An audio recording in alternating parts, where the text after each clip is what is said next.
Bueno, buenos días. Sí. Bueno, autoridades, alcalde, teniente alcalde, delegada de serveis territorials de la Generalitat, amigos, amigas, representantes de la industria química. Buenos días y bienvenidos a una nueva edición del Bon Día Tarragona aquí en la Cambra, una iniciativa que, como sabéis, cuenta con el apoyo de Repsol, de CaixaBank, del Port de Tarragona y la colaboración especial de Vic y de Izaguirre. Hoy, en primer lugar, me gustaría disculpar la ausencia de nuestra presidenta, de Laura Roger, que tenía mucha ilusión por estar hoy presentando a nuestro invitado. La han convocado a una reunión de todas las cámaras con el presidente del Gobierno, con Pedro Sánchez, están hoy en Barcelona. Y además me ha pedido, y como soy muy obediente lo voy a hacer, un poco que explicara el porqué de esa reunión, ¿no? Y un poco los temas principales que desde el territorio llevamos allí, ¿no? que son yo diría dos básicamente. Uno es la problemática energética, ¿no? La importancia de tener una política energética que nos asegure la supervivencia del tejido industrial, ¿no? En un momento en el que, como todos sabéis, tenemos retos muy importantes en cuanto a la descarbonización de la industria. Esa descarbonización pasa por electrificar gran parte de esa industria y el tener infraestructuras que nos permitan ese proceso pues es algo clave. El segundo tema importante que seguramente hoy tratarán y que está bastante relacionado con nuestro invitado de hoy son las infraestructuras, ¿no? Infraestructuras terrestres, ¿no? Como la conexión de la 27 con la 2 y infraestructuras ferroviarias, ¿no? Todos sabemos y estamos al corriente de la problemática de las mercancías, de la necesidad de ese proyecto de mercancías por el interior, pero también de la necesidad de esa solución transitoria del tercer fil, ¿no? Para que ese corredor del Mediterráneo sea una realidad. Así que nada, me ha pedido que la disculpara, así que disculpada está. Hoy vamos a hablar de una infraestructura que es capital casi para cualquier territorio y evidentemente para Tarragona, ¿no? El porcentaje de comercio mundial que se realiza por vía marítima, es decir, a través de los puertos, está alrededor del 90%, ¿no? Con lo cual, pues esto nos da un poco una idea de la importancia que tienen los puertos. Nosotros tenemos la suerte de tener un puerto como el de Tarragona, un puerto que a nivel estatal, no sé si estará el quinto, el sexto, por ahí andará. Yo he mirado algunos datos del 2023.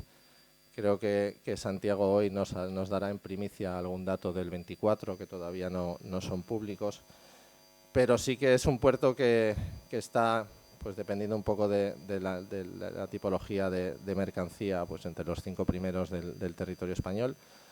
Es un puerto que en el 2023, eso sí creo que es un dato oficial, es el segundo puerto que más ha crecido en volumen absoluto de mercancías y el primer puerto en porcentaje, con mayor crecimiento en el año 2023, lo cual pues nos da una indicación de que las cosas se están haciendo bien, ¿no? El puerto es un actor clave para la industria del territorio. Yo como representante también de la industria química pues doy fe de ello. Y el puerto es un elemento clave en los retos a los que nos enfrentamos, ¿no? Todos en estos días pues somos conscientes de las tensiones geopolíticas, de cómo eso influye en el flujo de mercancías, de los retos que todos tenemos en cuanto a la transición energética y que el puerto también tiene por partida doble, ¿no? Internamente en cuanto a su propia huella de carbono, pero también en cuanto a facilitar infraestructuras para que el resto de sectores transicionemos. De la actualidad y del futuro del puerto nos va a hablar hoy Santiago Castellà. Me vas a permitir que lea un poco todo lo que me han puesto aquí sobre tu currículum. Esto no me lo he podido aprender, lo otro me lo sé un poco ya de mano.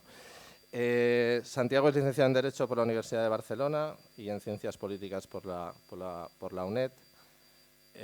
Cuenta con una extensa formación en Derecho Internacional y Cooperación, tiene un posgrado en Estudios Europeos Internacionales y es doctor en Derecho Internacional.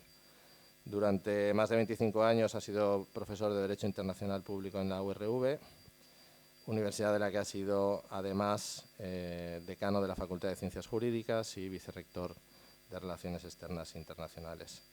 Es académico de número y miembro de la Junta de Gobierno de la Real Academia Europea de Doctores, asociación de la que actualmente es secretario general adjunto. Tiene más de una cincuentena de publicaciones, creador de la Fundación Tarragona Smart Mediterranean City, director de la cátedra del mismo nombre de la URV, y como presidente de la Autoridad Portuaria, por extensión, esto me imagino que viene con el cargo, pues también es presidente del clúster químico Cemmed, que como sabéis es el clúster del que forma parte el puerto, la EQT y la mayoría de ayuntamientos, sindicatos e instituciones educativas del territorio. Es presidente del Centro de Estudios Marítimos del Puerto de Tarragona, vocal del Consejo de APOR, vocal de la Asociación Cataluña Central Logistic y algunas cosas más relacionadas con el ámbito portuario.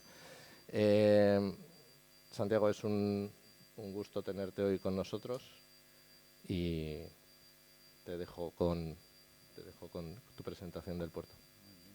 Pues muchas gracias, Eduardo, de quien las últimas semanas he podido aprender también bastante de las lógicas de funcionamiento del puerto. Muy contento de que no esté la presidenta, precisamente porque está haciendo de embajadora del territorio con el presidente del gobierno. Una reunión muy trabajada. Ayer teníamos una larga conversación sobre cuáles eran los temas importantes del territorio. I moltes gràcies a totes i a tots per acompanyar-me.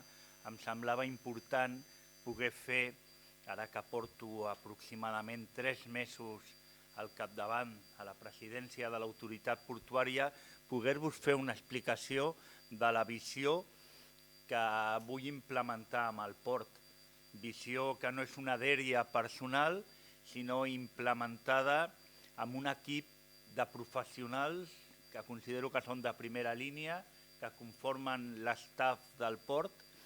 Cada dimarts tenim una sessió intensa de treball amb el comitè executiu, 15 directives i directius amb un nivell professional i un nivell de coneixement de la logística i de l'activitat portuària de primer nivell amb els que podem construir el que considero que presento avui, que és una nova etapa del port de Tarragona. Intentaré explicar-ho. No crec que hagi aterrat en el port com un paracaigudes que venia d'un altre món i crec que és coherent amb la meva trajectòria personal.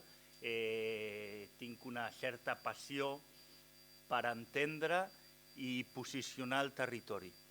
Des de fa molts anys tinc el neguit que tota la potencialitat que tenim com a territori no la sabem desenvolupar i aprofitar. I que té que arribar un moment en què això esclati, té que arribar l'hora del territori i crec que l'estem vivint i que tenim que ser més conscients que l'estem vivint i que cal ficar tots els esforços ara sobre la taula.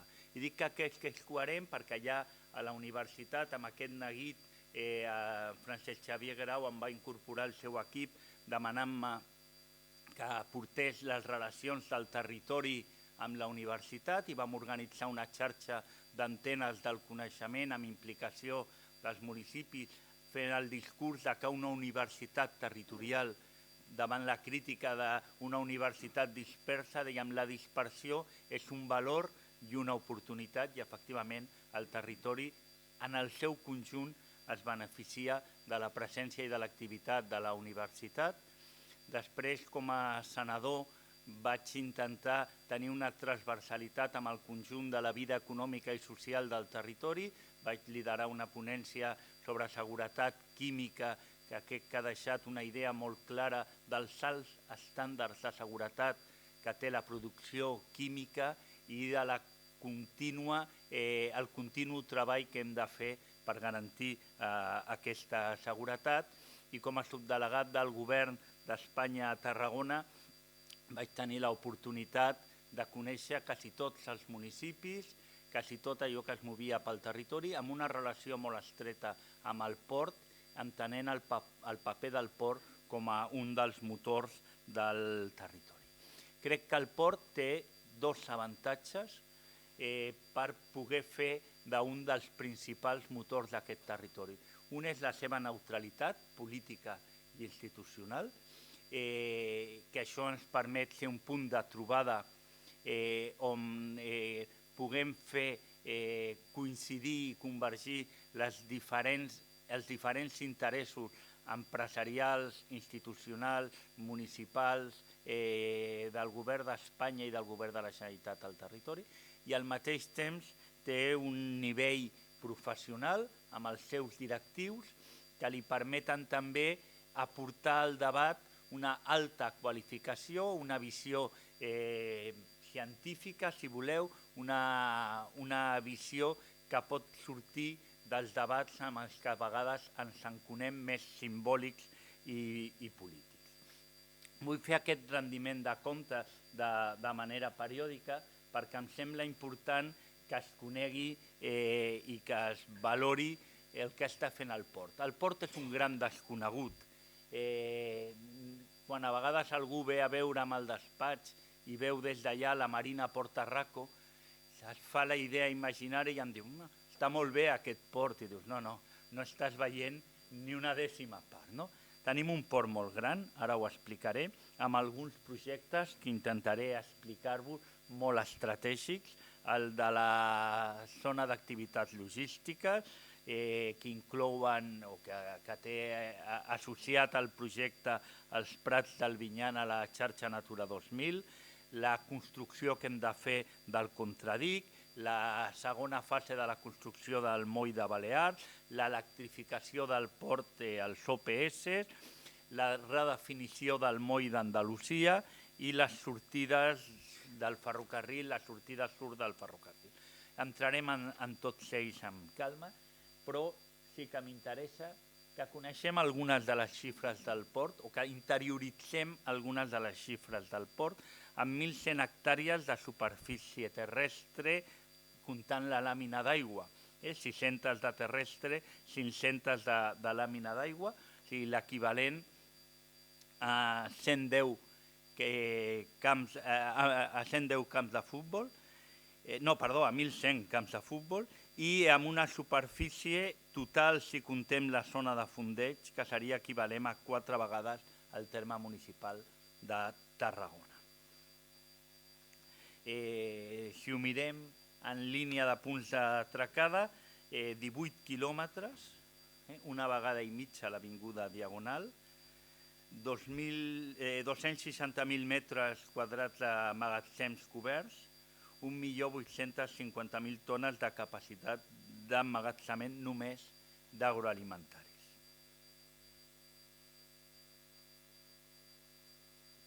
Un port que un dels seus grans actius és una xarxa interna de ferrocarril molt potent, 46 quilòmetres de vies de xarxa interna i dels quals 10,3 tenen un tercer fil ample ibèric més l'ample internacional, amb accés directe electrificat. A l'any 23, són dades encara del 23, 1.955 trens es van moure per l'interior del port sortint a les vies generals, més de 1.100.000 tones, importants operadors com Renfe, Captran, Go Transport o Transfesa, i amb moviments en ferrocarril de siderúrgics, cotxes i agroalimentaris. El futur del port, l'altre dia en una reunió a Catalunya, Barcelona-Catalunya Centre Logístic, amb el president de la zona franca i el president del port coincidien el 70% del temps que hem de dedicar a parlar de logística hem de parlar de ferrocarril. La gran opció per ser un hub logístic és el ferrocarril i tenim la sort d'estar en un punt especialment estratègic. Aquí al costat, quan jo estic al despatx del port, dic a 5 minuts passa el corredor mediterrani i tenim també aquest creuament que farà especialment important pel territori l'estació intermodal metropolitana de Vila-seca amb aquest creuament entre la línia que va cap a l'interior de la meseta, cap al corredor d'Henares cap a Madrid i la línia que va cap al centre d'Europa. Per tant, estem en un punt logístic interessantíssim. Anar cap a Madrid des de Tarragona estalvia les sortides de Barcelona densament plenes de trens, amb pocs surcos per poder circular. Tarragona és una oportunitat més estratègica. Que Tarragona es trigui entre dos grans ports, València i Barcelona, també ens situa molt bé. És una oportunitat, no és una competència, no és que el germà gran es mengi el petit, és una oportunitat per aprofitar totes les relacions, tota l'activitat que es pot generar en connivència amb aquests ports, especialment, si em permeteu, amb el port de Barcelona. Per explicar també les dades, durant el 2024 van arribar 2.330 vaixells, 194 escales de mitjana al mes. Si ho mirem per setmanes, aproximadament 45 arribades a la setmana. Amb l'Skyline de Tarragona, des del balcó de Mediterrani, quan anem a tocar ferro, veiem sovint vaixells esperant entre el port. Penseu en aquestes dades i sentem molt més. A vegades dient que hi ha 20 vaixells en cap de setmana esperant a entrar. Simplement menys de la meitat del que entrarà al port aquella setmana. També amb la A27, l'eix transversal, principalment una intensa circulació de vehicles. Nosaltres calculem que el 2024, amb el control dels censos, vam entrar i sortir 2,4 milions de vehicles pel port, un total de 893.000 camions, més de 2.000 camions pel dia, i un port,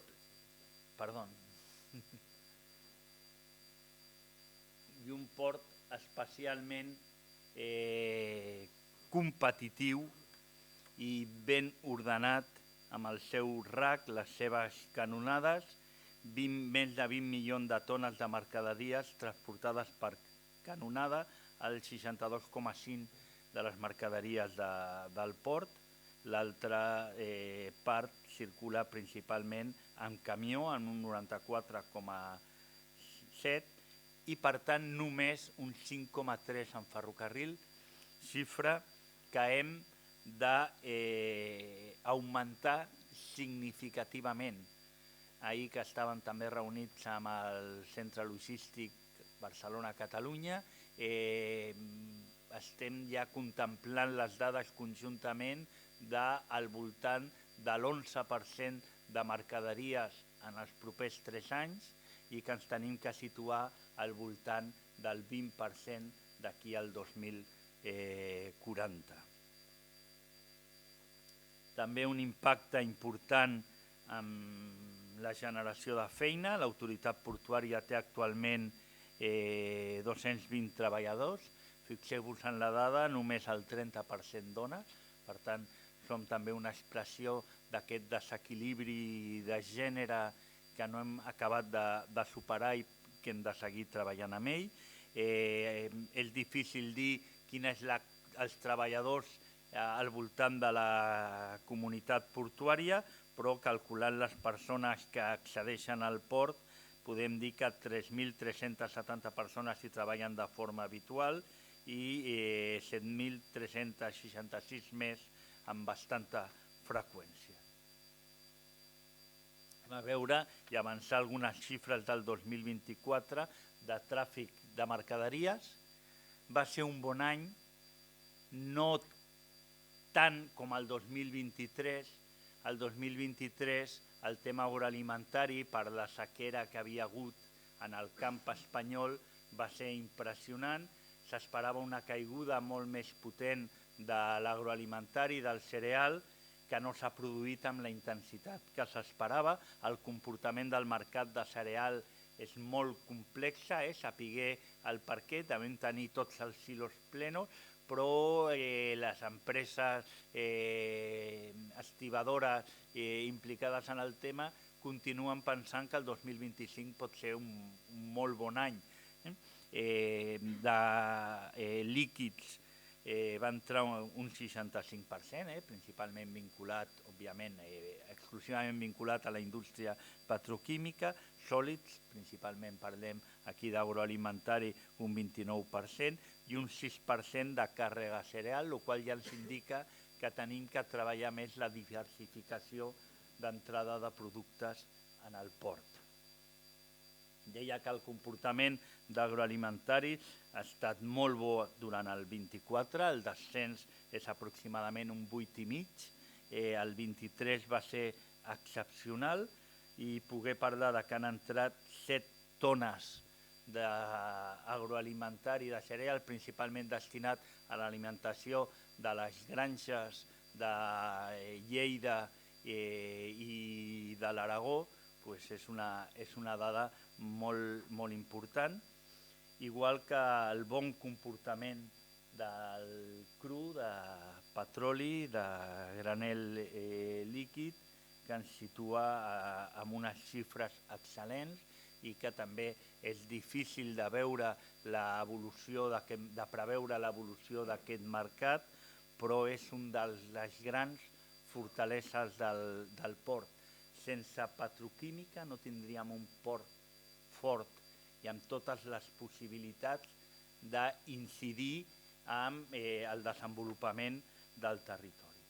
Els productes químics no líquids també el comportament va estar excepcional, 3.547.000 tones, també amb un augment molt significatiu, un salt de més d'1,5 milió de tones comparat amb l'any 23. I com a idea, que crec que també és bo que coneguem globalment, som un port principalment d'importació.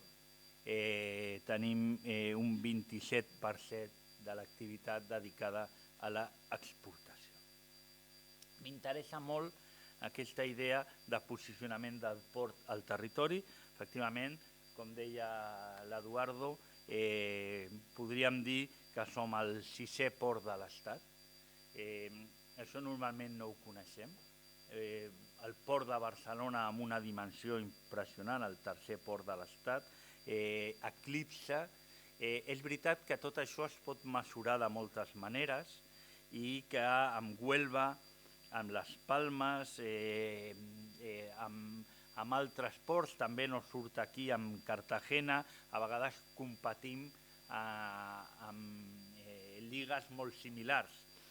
Que puguem dir com a element de treure pit que som el 6è port de l'Estat és significatiu, però jo crec que és més certa l'explicació de que darrere dels 4 grans ports, Algeciras, València, Barcelona i Cartagena, hi ha un pelotó de ports en els que es troba Tarragona i que no és tan important el posicionament. Per exemple, Algeciras és un port molt de container que entra i surt i un port amb molt ro-ro, amb molta entrada també de container en camió, que la competència de Tanger-Mer li afectarà moltíssim. La nostra idea de port, que és molt comparable, per això deia, amb Cartagena, amb petroquímica, amb cereals i amb opcions pel territori, independentment del tamany o de les mesures, ens situa molt bé. Sí que podem dir que amb agroalimentaris som segurament, juntament amb algun port d'Egipte, el port líder del Mediterrani, som la porta d'entrada del 60% de les importacions a nivell estatal i significa aquestes 7 tones, l'any 23, 7 tones i mitja de cereal ens situa, de granel sòlid, ens situa en el 22, que és el 22% del nostre tràfic portuari, i la nostra gran fortalesa, estem al costat associats al major hub petroquímic del sud d'Europa. Com sabeu, una producció de 20 milions de tones. Ignasi, ja em corregiràs si no són exactes les xifres, però és el 25% de la producció petroquímica de l'Estat, el 50% de la producció de Catalunya, més d'11.000 llocs de treball directe i 35.000 indirectes. Això ens dona una potència com a territori brutal. Si fem l'exercici de pensar què seria el territori sense la petroquímica, trobaríem que estaríem més a prop de la idea de l'Espanya vaciada que no de la potencialitat econòmica que tenim actualment com a territori, i el port és un soci d'aquest hub petroquímic del sud d'Europa. El 15% del tràfic de granels líquids en el Mediterrani oest, un dels principals ports amb capacitat d'emmagatzemament de granels líquids, 40% dels granels líquids derivats del petroli que es mouen a Espanya, i el primer port de l'Estat amb tràfic de batums asfàltics. El port només amb la petroquímica i amb els cereals podríem viure. Genera uns beneficis per sobre dels 5 milions d'euros, depenent dels anys, pròxim als 10 milions d'euros. No ens tocaria fer res més i podíem viure amb certa tranquil·litat, com és conegut el territori, amb certa capacitat de despesa. I en canvi crec que tenim l'obligació de que el port no faci només de port, sinó que faci de gran motor econòmic, com intentaré explicar, del territori. És fàcil, per tant, la tendència a una certa acomodació, i és necessari que el territori contínuament pensi en el port i en les necessitats del territori per mitjà del port. Per explicar-ho amb 2 o 3 exemples, no és el més estratègic per un port rebre creuers, no és el que ens deixa més diners i genera una operativa complexa, de persones que estan dintre del port on els accessos són limitats, organització de sortides, una alta despesa elèctrica. El president de Puertos del Estado, l'Álvaro, acostuma a dir una frase que s'ha fet famosa: un crucero es un pueblo en fiestas, ¿no? Es todo a tope i totes les luces encendides. Tenim que donar aquest servei al territori. No és el port el que ha de decidir si venen més o menys creuers. És el d'estar a l'alçada perquè allò que decideix el territori donar servei. No és el tràfic que deixa més diners i que porta menys problemes el de la sortida de ramats vius. Però si volem tenir granges, regular el preu de la carn amb l'exportació, jugant al mercat internacional de la carn, no podem dir que no. Hi ha activitats que no són les més estratègiques i que a vegades són problemàtiques, però que hem d'estar al servei del territori, i inclús amb aquelles que podem mirar cap a altra banda i dir no donem servei, tenim que tenir molt clar que el port és un servei públic pel creixement, per la competitivitat, per la vida econòmica del territori. Quins són els grans projectes estratègics que tenim? La zona d'activitats logístiques. S'ha fet famosa la frase que dic que és la nostra joia de la corona. Ha costat molt d'obtenir. També entenc que no tenim que pensar-la en una lògica d'ocupació només amb la logística portuària, amb l'activitat portuària, sinó que l'hem de posar al servei del territori per atreure indústria competitiva que jugui a favor de l'autonomia estratègica d'Europa.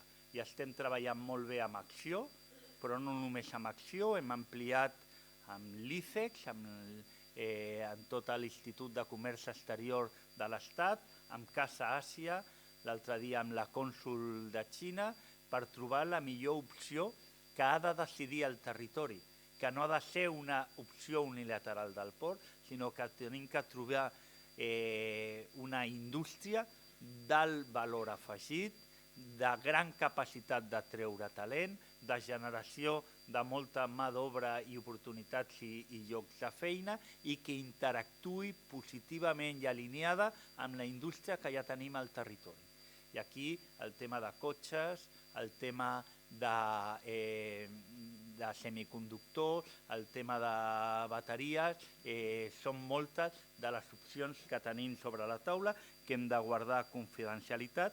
Vull agrair a l'Ajuntament de Vila-seca també la permanent col·laboració amb la definició estratègica d'aquesta zona d'activitats logístiques. Tenim finalitzat el vial perimetral, el pas soterrat, en construcció la rotonda d'accés a la C31B. Hem fet fa poc amb la Diputació, que és qui tindrà que fer la construcció per evitar tenir que fer sessions complexes i que es dilaten en el temps, els convenis, per poder nosaltres donar els diners perquè ells licitin, i estic quasi dia sí, dia no, parlant amb la Conselleria perquè es porti l'aprovació del conveni al Consell Executiu. Per tant, la FAL, 1 milió de metres quadrats, en veritat crec que són 930.000, per tant, un espai amb connexió portuària al costat de la Boella, de la gran terminal de ferrocarril intermodal, amb possibilitat de tràfic en ferrocarril, amb vaixell, amb camió, i per tant amb moltes possibilitats de logística inversa, o sigui que el material arribi per vaixell i es pugui produir la transformació i la construcció en el nostre territori. Penseu que les xifres d'indústries amb les que parlem, seria ideal trobar una que fes una ocupació total per evitar tenir que gestionar tot el tema d'espais comuns, vials, i tenir que fer una ordenació prèvia de l'espai, però parlem de dimensions de 1.100-1.200 treballadors directes d'aquestes indústries. El segon gran projecte, en certa manera ja històric, és el Contradic de Ponent, un projecte que no aportarà nous recursos directes, no són nous molls, no aportarà nous recursos directes al port, però bàsic per tancar el port, per tenir-lo molt més definit, per fer-lo molt més segur, per aprofitar aquesta situació en què Repsol podrà treure la monoboia i, per tant, l'arribada al partalant de vaixells de gran calado. A més, podrem aprofitar per aprofundir el calat d'aquest espai i la sorra que traiem que ens serveixi per l'acabament del dic de la part que queda de Balears. Per tant, farem un port que serà tancable en cas de qualsevol vessament, que es produirà el trasbassament directament al RAC i, per tant, guanyem encara molt més amb seguretat, amb eficiència i en costos, i que ens permet també una relació port-ciutat molt més activa amb Vila-seca. Permetrà també l'estabilització de la platja, la definitiva estabilització de la platja de la Pineda, amb un projecte d'integració paisatgística, mediambiental i urbana de referència, liderat per l'equip de la Universitat de Cantàbria, que ha format a gran part dels quadres que treballen tant dintre de costes de l'Estat com en les diferents comunitats autònomes en aquests temes, i, per tant, un projecte molt de referència, un projecte que es parlarà amb els llibres acadèmics i en la literatura científica, una inversió que fem de més de 100 milions d'euros. Tindrem que anar a trobar finançament extern, però és veritat que no haver tingut finançament extern les darreres convocatòries CEF a la Unió Europea ens ha dotat de múscul financer perquè podem començar aquestes obres. tindrem que veure i hi ha alguna conversa amb el Banc Europeu d'Inversions pel finançament i no descartem amb convocatòries competitives de la Unió Europea trobar una part d'aquest finançament. El següent gran projecte, molt estratègic, és la terminal de Guadalajara-Marchamalo. Aquí, quan vas a Guadalajara i a Marchamalo, veus el desenvolupament que tot el corredor de Henares ha tingut. És molt estratègic perquè està a la distància de Madrid on acaben les rodalies. Per tant, és molt regionals de Madrid. És molt fàcil arribar fins allà des de Madrid, però de Madrid fins a Tarragona, voleu fins a Saragossa, Tarragona-Barcelona, els surcos són moltíssims. La possibilitat de tenir trens de dia i de nit és molt potent, especialment fins a Tarragona, després es torna a liar a l'entrada a Barcelona. Per tant, tenim un espai amb una superfície de 150.000 metres quadrats, la tindrem acabat segurament al juny, juliol, setembre del 2025, llavors tindrem que implementar un model de gestió. Tenim diferents sectors interessats. Barcelona té ple Azuqueca i necessita esponjar el seu tràfic de contenidors. Aquí ens situarà amb la presència que ja tenim a Monzón, si amb els treballs que està fent Cimalsa a l'entorn de Lleida i la presència en el corredor d'Henares ens situarà molt ben posicionats per definir tràfics logístics en l'interior de la península. Les obres són impressionants, la possibilitat de treballar en vies paral·leles descarregant i carregant contenidors, la possibilitat d'intermodalitat carretera, ferrocarril és impressionant, l'arribada ja de mercaderies que puguin fer una distribució última milla en camió és molt potent i segurament el tràfic invers, al costat d'on estem, està la gent de logística de Nestlé, d'Inditex, de BAF, per tant, les possibilitats, insisteixo, ens situen molt bé amb el mapa de la logística europea. L'altre gran projecte és l'electrificació de molls, ens obliga el reglament de la Unió Europea, una inversió important de 20 milions d'euros, especialment tindrem la connexió perquè qualsevol creuer que arribi, inclús tindrem la capacitat de connectar 2 creuers petits al mateix temps. Això comporta obres importants, passar un cable submarí i per tant és una operativa important. També vull col·locar de relleu, i ho deia l'Eduardo, un dels problemes d'aquest territori és l'arribada d'energia. Hem tingut la capacitat alquímica, si voleu, de dir que no, de dir que tanquem les nuclears, que no volem les línies d'alta tensió que proposava Forestalia, que tampoc ens agradaria una línia d'alta tensió de red elèctrica i que no volem plaques solars ni energia eòlica. Llavors ara la pregunta és, i l'energia d'on la traiem? Aquests dies Redella prendrà decisions importants, s'ha treballat molt, hem estat treballant de la mà de l'AEQT, de la mà de la petroquímica, de la mà del govern de Catalunya i creiem que tindrem bones notícies, però segurament el futur immediat passa per una subestació en el port de Tarragona que ens permeti una molt més correcta, una arribada de tota la potència que necessitarem i una correcta distribució. Us he explicat, i vaig ja una mica més ràpid, la segona fase del moll de Balears, que ens donarà una operativa interessantíssima, especialment per la possibilitat de l'eòlica marina. La construcció de grans molins, tenim ja sobre la taula alguns projectes que prenen forma, a Port-la-Nouvelle, els 3 projectes de Sardenya, el projecte de Tramuntana. Catalunya té una indústria vinculada a l'eòlica marina, turbines, generadors, materials, potentíssima. Des de l'Institut Català d'Eficiència Energètica, des de l'ICAEN, ens proposen clusteritzar aquest sector i que Catalunya sigui una referència en eòlica marina, perquè serà un mercat de futur a partir del 2040 importantíssim. Gran part de l'energia la generarem amb molins al mig del mar.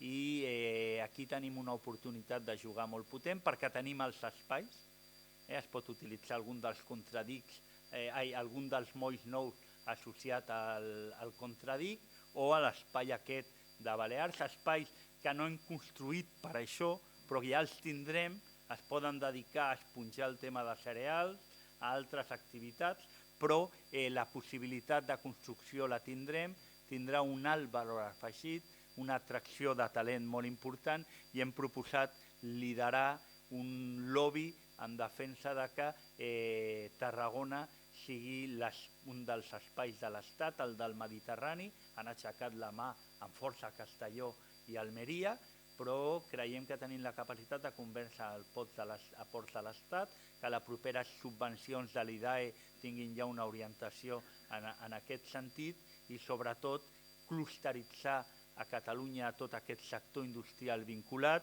i amb el recolzament de la Generalitat poder presentar la proposta de Tarragona.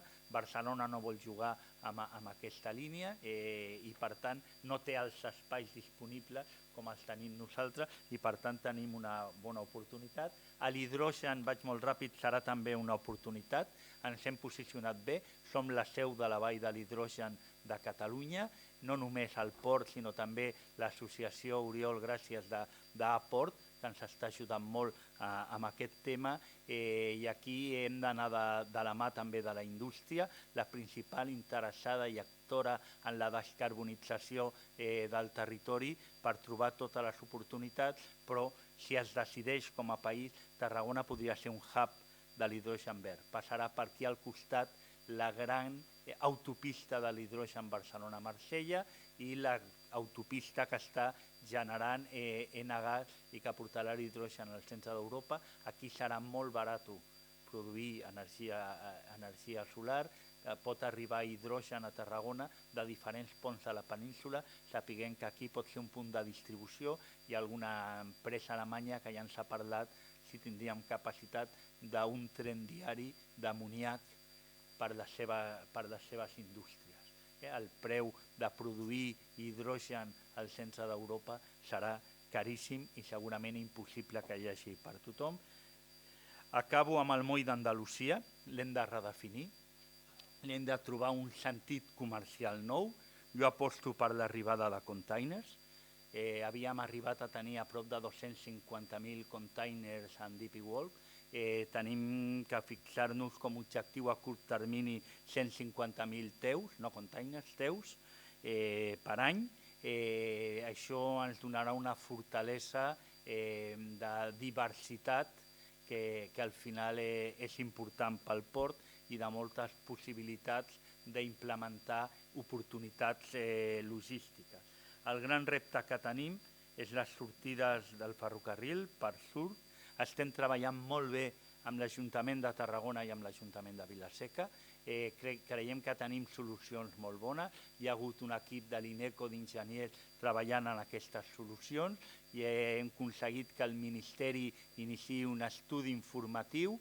Està a punt de licitar-se, estàvem revisant fa 3 o 4 dies la proposta de licitació. No podem estar al costat de les grans vies de ferrocarril que ens connecten amb Europa i amb el centre de la península sense tenir solucionades les sortides. No us les explico, però hi ha 3 grans fases. Una d'elles que implica treure el soroll i les maniobres pel mig del Serrallo amb la construcció d'un pont nou sobre el Francolí i de fer un moviment retràctil sobre el pont ja existent. Però el que és important, i aquesta part serà molt breu perquè és molt directa, quin és el port del futur? Deia, presentem una proposta d'un port nou. En quin sentit? Podem ser només un port pel port, justificar que tenim guanys i dedicar-nos a intentar tenir un nivell elevat de despesa que ens permeti Puertos del Estado, però tenim la vocació, l'equip directiu, els professionals del port, i ens ho demana el territori, de ser un port pel territori. En què es concreta aquesta idea? Primer, Tarragona té la possibilitat de ser un hub logístic de primer ordre i, per tant, de prendre decisions importants sobre la logística d'Europa i de la península especialment, i aquesta oportunitat farà que siguem un lloc d'atracció d'indústria. Si al final gran part del moviment es produeix aquí, la producció té interès evitar els costos de desplaçaments innecessaris.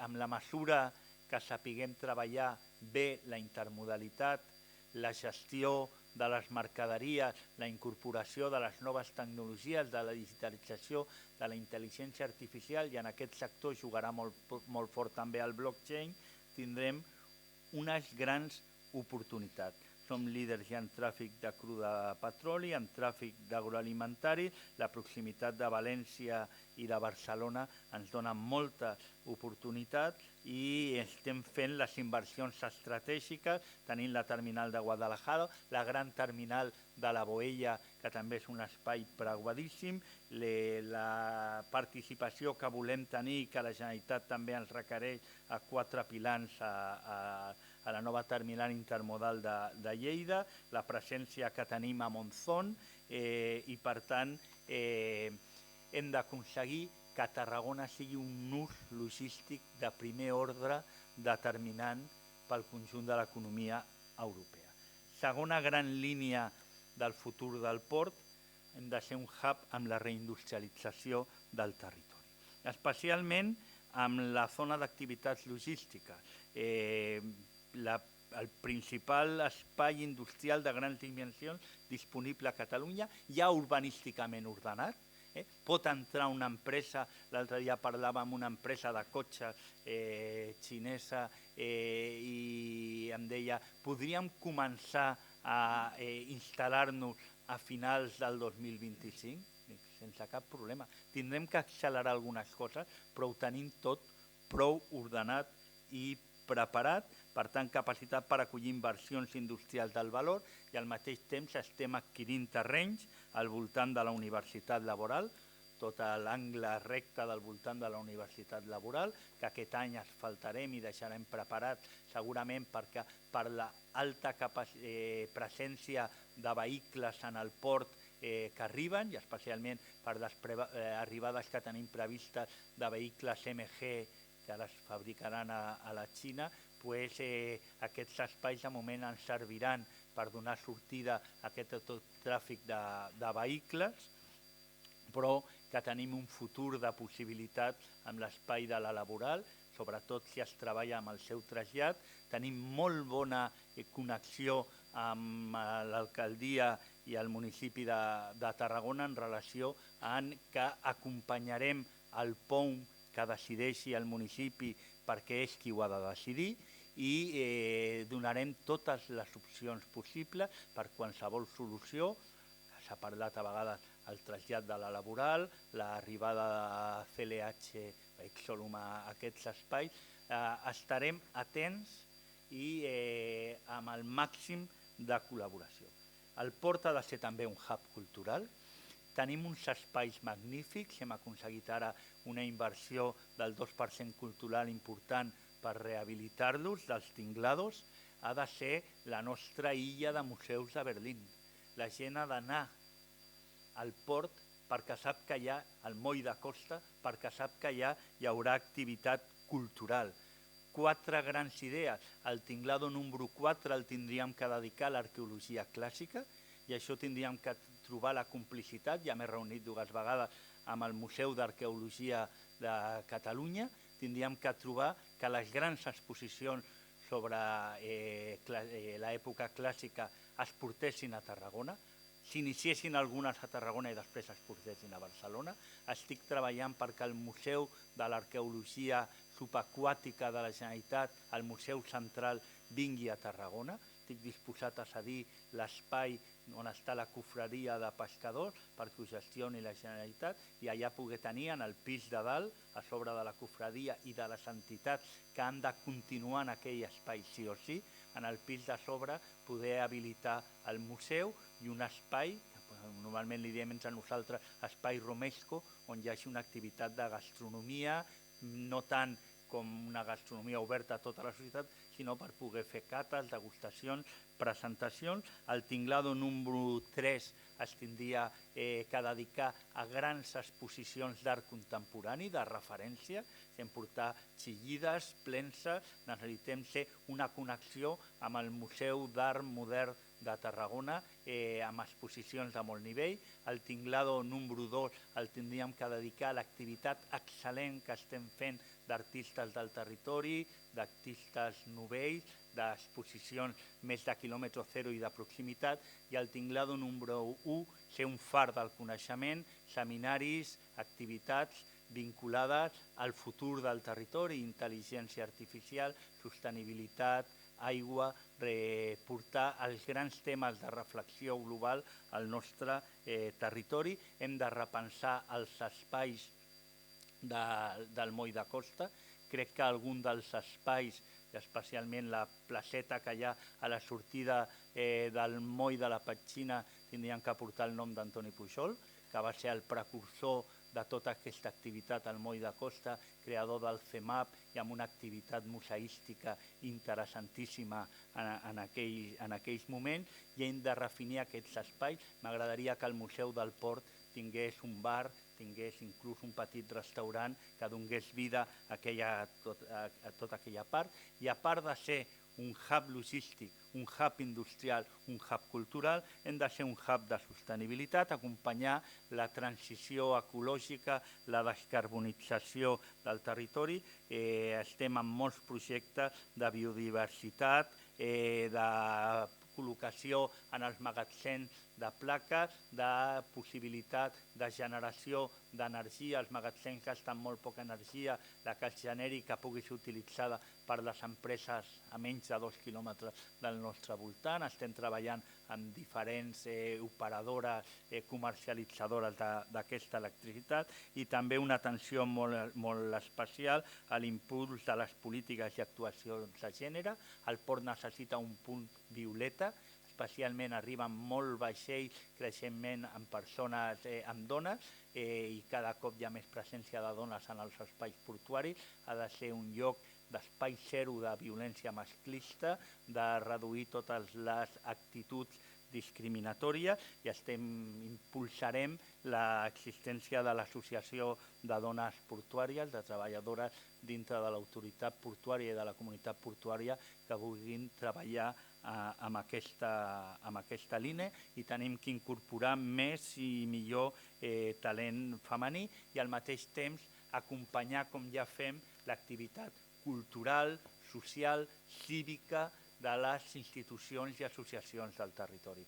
En definitiva, proposo conjuntament, perquè insisteixo, el port no ha de prendre decisions al solitari, que ens acompanyem amb aquesta visió d'un port nou que vol ser un actor molt actiu en aprofitar aquests propers 4 o 5 anys de posicionar el nostre territori en totes les oportunitats econòmiques que ens ofereix el moment. Moltes gràcies.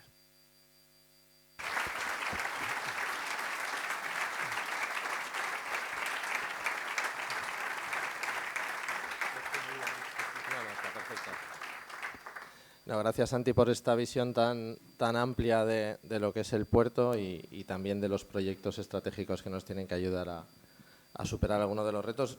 Yo la verdad es que como empresa operadora del puerto, como representante de EQT y de la Cambra, solo puedo dar fe de 2 cosas que has dicho, de muchas más podría, pero creo 2 que son importantes. Una es el espíritu siempre de colaborar en todo aquello que pueda suponer desarrollo para el territorio, y luego de la excelente profesionalidad de todo el equipo de la autoridad portuaria que está aquí hoy. Has venido bien arropado, además. Gracias también por ajustarte al tiempo. Nos gusta ser puntuales en los bondías, pero sí me gustaría, si tenemos tiempo y no me dice Jordi que no, para 2 o 3 preguntas, si alguno tenéis alguna cuestión para Santi. ¿Tenemos micro? Sí, espera, te acercan un micro. Una qüestió pràctica. Dic, quan t'acostes al port hi ha un problema d'aparcament, que cada dia està més difícil aparcar i més ara que treuen els aparcaments que hi havia a dalt. Hi ha pensat alguna solució per millorar el tema de l'aparcament, algun edifici, algun tema d'aquestos? Aprofito per un tema que m'he descuidat i veia abans a l'Eugeni Sedano aquí. El port clarament compromès amb la línia Reus-Roda, antiga línia Reus-Roda, que ja no passarà ni per Reus ni per Roda amb la intensitat que passava, però amb la línia de mercaderies per l'interior, és un dels grans objectius del territori aconseguir aquesta línia.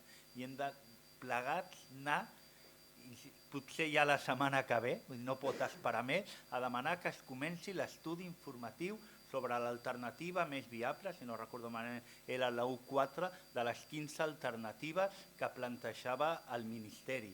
I perdoneu-me, no podem perdre el temps criticant el tercer fil.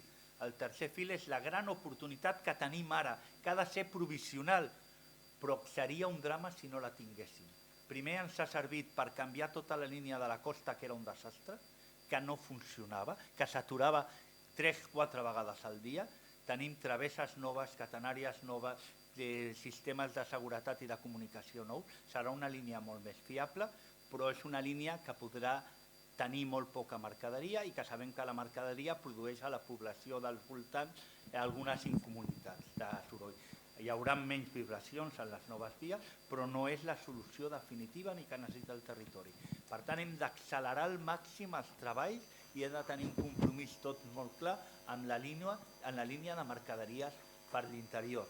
És bàsic pel territori. El tema dels aparcaments em preocupa perquè la construcció de la plaça del Port en la que estem elimina unes bastantes places que eren gratuïtes d'aparcament i que utilitzava gent que anava agafant la Renfe o gent que treballava a serveis territorials de la Generalitat o a inspecció, tot el conjunt d'administracions que hi ha a la plaça dels Carros. La pressió d'aparcament sobre la part baixa serà molt alta, ho hem parlat amb l'Ajuntament, que està treballant en solucions, nosaltres disposats a buscar les solucions que siguin necessàries. Tenim un tema que em preocupa més, que és el ferrocarril fa de barrera psicològica entre el port i la ciutat i tenim que fer això molt més permeable. I això té millorar els accessos, com de la Peixina i els altres, però sobretot repensar la plaça dels Carros. I en aquest repensar la plaça dels Carros, que no és gens fàcil poder fer-ho en rampa, però tenim que pensar solucions que facin molt més permeable i que aquelles escales que avui són un espai tancat i quasi sinistre, que s'ha convertit en un urinari públic, les puguem convertir en unes àmplies grades que facin visible l'espai marítim des de la ciutat i també amb això aconseguirem la implicació d'una ciutat que entendrà molt més el seu port.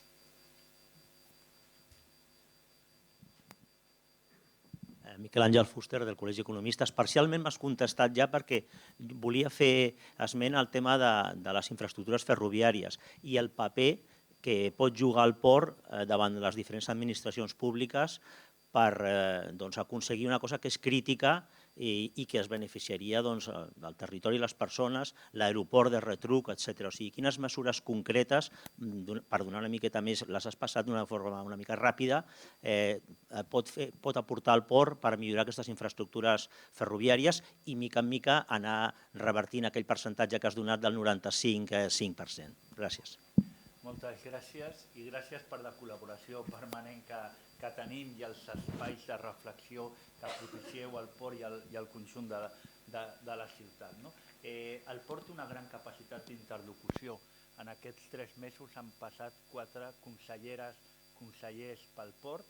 Tenim una capacitat d'incidència molt alta, de poder col·locar papers davant del govern de la Generalitat i també via Puertos del Estado, i tinc que demà ens acompanyaran al port el ministre Hereu, muntaré amb una locomotora a part de la comissió de transports del Congrés de Diputats, que són les que decideixen els pressupostos, perquè coneguin el traçat ferroviari i les dificultats de les sortides. A dalt d'una locomotora passejarem per tots els espais. El ministre de Transport té la voluntat de venir al port. Per tant, crec que tenim una capacitat d'incidència que hem de col·locar al servei del conjunt del territori. Tinc la percepció que amb els darrers 5-6 anys hem avançat moltíssim amb infraestructures. Hem d'acabar amb el discurs de plany, dit d'alguna manera, de cofradia del Santo Reproche que tenim incorporat en el nostre interior i hem de dir som molt potents i hem de fer coses. S'ha ampliat a l'aeroport i continuen les ampliacions, estan arribant 1.250.000 persones, té capacitat per 2,5 milions, amb unes instal·lacions excel·lents i amb la voluntat que puguin estar obertes tot l'any si hi ha línies. Tenim l'estació intermodal metropolitana de Vila-seca que ens donarà alternatives interessantíssimes i amb una centralitat. L'altre dia el diari Més feia l'exercici de situar el mapa de l'àrea metropolitana sobre el mapa de Tarragona. L'estació de Sants cau on aniria l'estació de Vila-seca intermodal metropolitana. El tramvia ens donarà un dinamisme brutal, la possibilitat de no ser petites poblacions, sinó ser una regió metropolitana de 450.000 persones. Per tant, la possibilitat que restaurants, comerços, centres d'estudi, activitat cultural estigui connectada ràpidament. El port té una inversió als propers 5 anys de 400 milions d'euros amb unes ampliacions molt potents. El corredor del Mediterrani s'ha accelerat moltíssim, està acabant-se, tindrem dintre de poc tota la línia de la costa renovada. El túnel del Coll de l'Illa ens dona una oportunitat brutal per tot el sector agroalimentari, però també per la consolidació de nusos logístics industrials a Valls, a Montblanc, per tenir molt més terreny industrial disponible. Per tant, és el moment que el territori comenci a pensar en què hem de fer ara que ja ho tenim quasi tot. Ens queda, i és veritat, i és molt important, la línia de mercaderies per l'interior. És la darrera gran infraestructura que ens queda, però tenim un marge per seguir operant i treballant sense que això ens aturi i reivindicant-la des d'allà. Però tenim un territori amb moltes capacitats i potencialitats i no som conscients. Els 3-4 dies de ser nomenat, el meu primer viatge vaig anar a Brussel·les, aprofitant una reunió de Fermer, a conèixer la nova delegada de la Generalitat davant Brussel·les i em deien els operadors logístics europeus, les grans empreses que treballen en aquest tema, és que tothom està parlant de Tarragona i Tarragona no està parlant de si mateixa. Ens falta i hem preparat una presentació davant els sectors de la lobbies de la Unió Europea que coneguin el port de Tarragona. Vam estar l'altre dia amb el conseller d'Afers Exteriors de la Generalitat demanant que ens organitzi una activitat de lobby molt més intensa davant d'Europa. El món ha passat a ser global i el nostre terreny d'això que és Europa i ho hem d'aprofitar. Bueno, gracias Santi. Con este mensaje positivo sobre el potencial del territorio vamos a cerrar el buen día de hoy. Gracias Santi por acercarte a compartir tu visión sobre el port. Gracias a todos vosotros por acompañarnos un día más y nada, buenos días.